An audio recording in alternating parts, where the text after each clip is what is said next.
दोस्तों कल यानी 18 सितंबर को जम्मू और कश्मीर में चुनाव संपन्न हुआ और लगभग 59% लोगों ने अपने मत का प्रयोग किया। अब दोस्तों कल का दिन स्पेशल क्यों है, खास क्यों है, ये समझने के लिए सबसे पहले हमें 370 को समझना पड़ेगा और 370 को समझने के लिए हमें इतिहास में पीछे जाना पड़ेगा और इतिहास का हमारे आज़ादी के समय के थोड़ा आगे थोड़ा पीछे के समय में घूमना पड़ेगा, तब असली हम समझ पाएंगे कि कल का दिन हमारे लिए महत्व क्यों रखता है।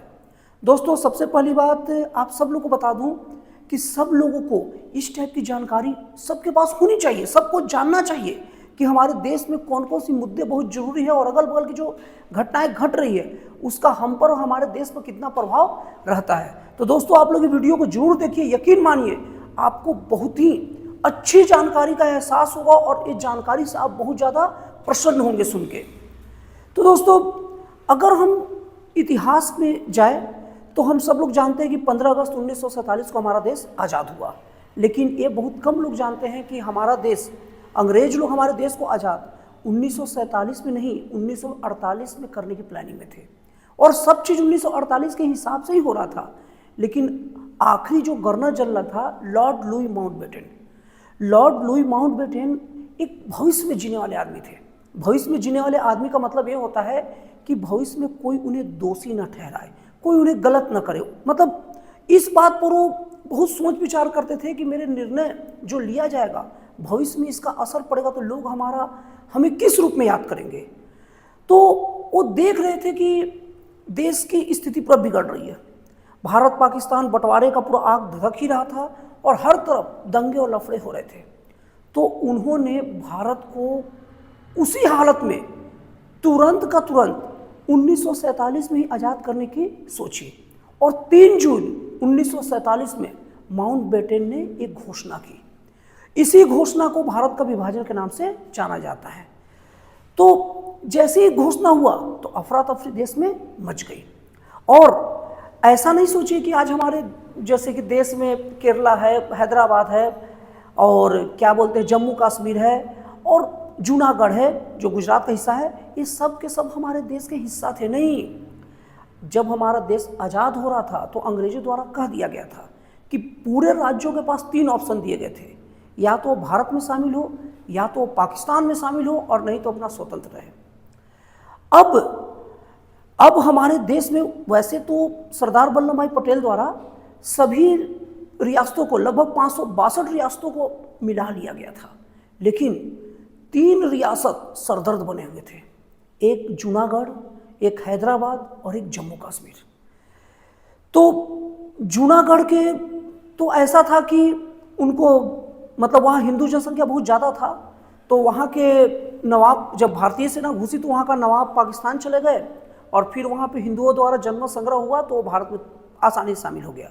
लेकिन जो हैदराबाद एक ऐसा राज था जो पाकिस्तान के बहकावे में भारत से अलग होने की विचार कर रहा था और भारत के बीचों बीच में था और वो अपनी हथियारों का बहुत ज़्यादा आयात निर्यात कर रहा था और उसका प्रयोग भारत के विरोध में ही होता।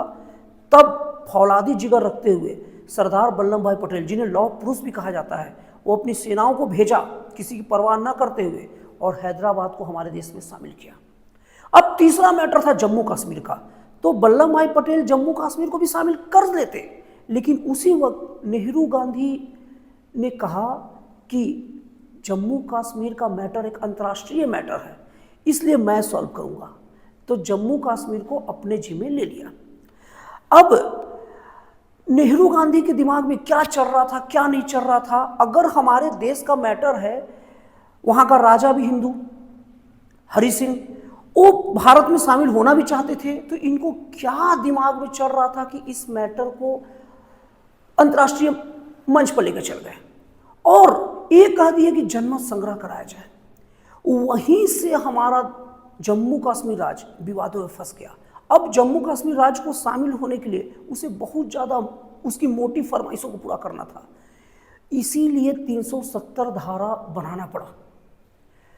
1949 में 370 धारा बनाने के बाद जम्मू कश्मीर को विशेष अधिकार दे दिया गया, जैसे वहाँ का झंडा चाहे तो अलग रखे, अलग झंडा रखते भी थे और 1-2 कानूनों को छोड़ के, गिनती के कानूनों को छोड़ के कोई कानून जम्मू कश्मीर में लागू नहीं होगा, जम्मू कश्मीर का कोई निवासी अगर नहीं है तो जम्मू कश्मीर ज़मीन नहीं खरीद सकता, जबकि जम्मू कश्मीर के लोग पूरे देश में कहीं भी ज़मीन खरीद सकते हैं। और यही नहीं, अगर जम्मू कश्मीर की लड़की अगर किसी देश में अगर उसकी शादी होती है तो किसी पर्सन के साथ, तो उसको कश्मीर की नागरिकता नहीं मिलेगी, मतलब वो ज़मीन फिर भी वहाँ नहीं खरीद पाएगा। इस तरीके से बहुत सारे अलग अलग उसके प्रावधान कर दिए गए थे। और तो और जम्मू कश्मीर के ऊपर इतना ज़्यादा धन का 370 धारा और स्पेशल दर्जे के कारण इतना ज़्यादा धन का मतलब भारत से वहाँ प्रवाह हो रहा था और पैसे खर्च हो रहे थे कि कोई ज्ञानी कहते हैं, कई ज्ञानी कहते हैं कि उतने पैसे में पूरा यहाँ से दिल्ली से जम्मू कश्मीर तक चांदी की सड़क बन जाती। तो भारत के लिए एक परेशानी का सबक बना हुआ था। और दूसरी बात, अगर वो हमारे देश का कोई हिस्सा है तो वहाँ के एक राज्य के लोगों को स्पेशल दर्जा इतना क्यों मिले? इससे बहुत ज़्यादा देश में डिस्टर्बेंस हो रहा था। और बहुत सारे जो आतंकवादी हैं वो जम्मू कश्मीर में आसानी से पनाह ले लेते थे, और वहाँ की जो सरकारें हैं वोट बैंक के चक्कर में और बहुत सारी चीज़ों के चक्कर में अलगाववादी ताकतों के साथ में रहती थी, जिससे जम्मू कश्मीर में आतंकवाद अलगाववाद बढ़ते ही जा रहा था। तो बहुत ही बहादुरी दिखाते हुए 5 अगस्त 2019 को गृह मंत्री अमित शाह जी द्वारा 370 धारा को खत्म कर देने की घोषणा कर दी गई। उसी के बाद से ये हमारे देश का एक कोण था जिसका उपचार मोदी सरकार द्वारा कर दिया गया। अब उसके बाद 370 धारा हट गई। और लेकिन एक बात और बोल दूं, वहाँ का विशेषाधिकार दे दिया गया था। तो वहाँ पर हमारे पूरे देश में आप सुने होंगे कि हर जगह मुख्यमंत्री का चुनाव 5 साल के लिए होता है, 5 साल में चुनाव होता है, लेकिन वहाँ 6 साल में चुनाव होता था। तो अभी तक वहाँ चुनाव नहीं हो पा रहा था। कल 18 सितंबर को पहली बार वहाँ चुनाव हुआ है। अब सुन लीजिए वहाँ के चुनाव होने के फायदे क्या हैं। जम्मू कश्मीर पर्यटन क्षेत्र के लिए बहुत बहुमूल्य स्थान रहता है।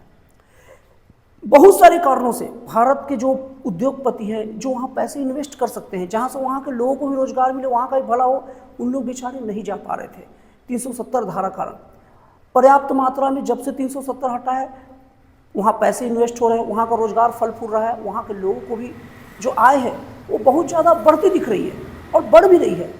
लेकिन वहाँ एक रोड़ा था कि वहाँ अभी सामान्य चुनाव जैसे विधानसभा का होता है वैसा नहीं हो पा रहा था।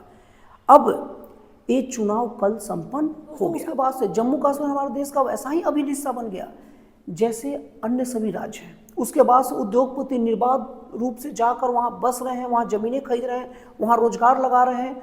और जब ज़्यादा लोग की बसाहट होती है तो अलगाववादी ताकतें कमज़ोर पड़ती है और वहाँ की सरकारें भी मजबूरन वैसे ताकतों के अंतर्गत फंसी भी रहती थी। लेकिन अब इसकी संरचना बदली है और जम्मू कश्मीर एक सामान्य राज्य के तौर पर उभर रहा है और इससे वहाँ के लोगों को भी बहुत ज़्यादा रोजगार मिला है और बहुत ज़्यादा राहत मिली है। तो दोस्तों, आपको ये वीडियो कैसा लगा, अच्छा लगा, खराब लगा, कमेंट करके जरूर बताइएगा। और फिर मिलते हैं अगले वीडियो में एक जन कल्याणकारी और एक राष्ट्रवाद से प्रेरित नए विचारों के साथ।